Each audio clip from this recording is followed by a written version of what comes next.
Everyone, welcome back to reframe lives with Priya. हर काम को करने के हमारे पास दो तरीके होते हैं। एक वो कि हम उस काम को करना चाहते हैं, हमारे मन में उस काम को करने के लिए इच्छा है, पैशन है। दूसरा ये कि वो मजबूरी है, करना पड़ता है। और जब जब भी हम कोई काम करना पड़ता है कि भावना से करते हैं, हमारा ये मजबूरी वाला इमोशन उससे जुड़ा होता है, तो उसके रिजल्ट में भी कहीं ना कहीं हमारी ये चीज़ें झलकती हैं। उतना फ्रूटफुल आपको रिजल्ट नहीं मिलेगा जैसा आप चाहते थे या जैसा और लोग आपसे एक्सपेक्ट कर रहे थे। बहुत छोटा सा एग्जांपल है कि अगर आप किसी दिन खाना बना रहे हो और बहुत ही मन से बना रहे हो, मतलब आपकी इच्छा है कि मैं ये खाना बनाऊं और बहुत ही सुकून से, शांति से आप उसको बना रहे हो, आप खुद देखोगे कि वो खाना बहुत ही अच्छे से बनता है, कि मतलब आपको ऐसा है कि हाँ वो अच्छा ही बनना चाहिए, इसलिए आप उसमें सब कुछ अपना इच्छा, अपना पैशन सब कुछ यूज़ कर लेते हैं। और कई बार वही खाना आप बनाते हैं लेकिन आपकी इच्छा नहीं है उसको बनाने के लिए, और आपको ऐसा कि किसी ने कह दिया है कि आज ये बना दो और वो खाने की इच्छा है और आप बना रहे हैं, तो कभी कभी ऐसा भी होता है कि वही खाना जो आप कितनी बार बना चुके हैं और बहुत अच्छा बना है, वो अच्छा नहीं बन पाता है। तो यही रिफ्लेक्शन है हमारे इमोशंस का, जो भी हम यूज़ करते हैं काम को करने के समय।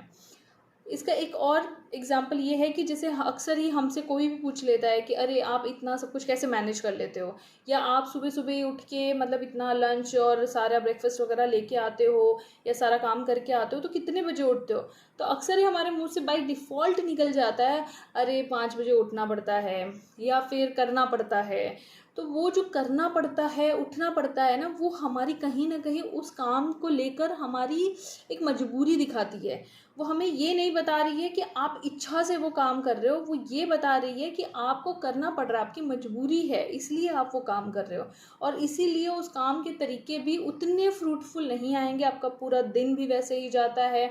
चाहे ऑफिस में हो, चाहे आप घर पे हो, आप किसी भी काम को ले लीजिए, चाहे वो डस्टिंग हो, क्लीनिंग हो, ऑफिशियल वर्क हो, पर्सनल वर्क हो, बच्चों से रिलेटेड वर्क हो, खुद के लिए वर्क हो, कुछ भी हो, कोई भी काम आप कर रहे हैं, आप उस काम में अपना कौन सा इमोशन डाल रहे हैं, उसी पे डिपेंड करता है कि उसका रिजल्ट कैसा आएगा। तो अगर हम अपने शब्दों को बहुत ही अच्छे से यूज़ करना शुरू कर दें और हमारी हर एक काम को हम अपनी चाहत बना लें, भले ही वो हमारी मजबूरी हो, लेकिन अगर हम उसके बारे में कोई भी हमसे पूछे और हम ये कहें कि नहीं मैं ये ऐसे कर रही हूँ या मैं करना चाहती हूँ, तो आपको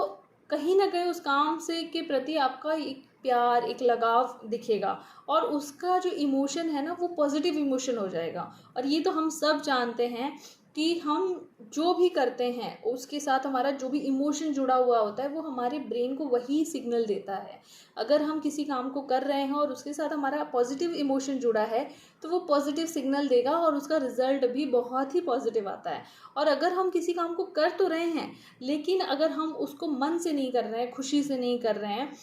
चूज टू करके नहीं कर रहे हैं, तो कहीं ना कहीं वो हमारे दिमाग को, हमारे ब्रेन को एक नेगेटिव सिग्नल देगा, और फिर उसके बाद उसका रिजल्ट भी कुछ कुछ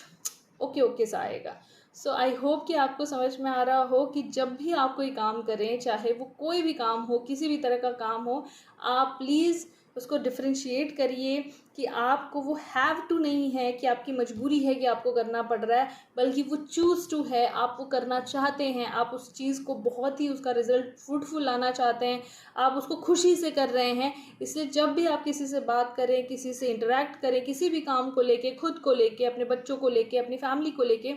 तो आप हमेशा चूज़ टू यूज़ कीजिए, हैव टू नहीं। Thank you so much.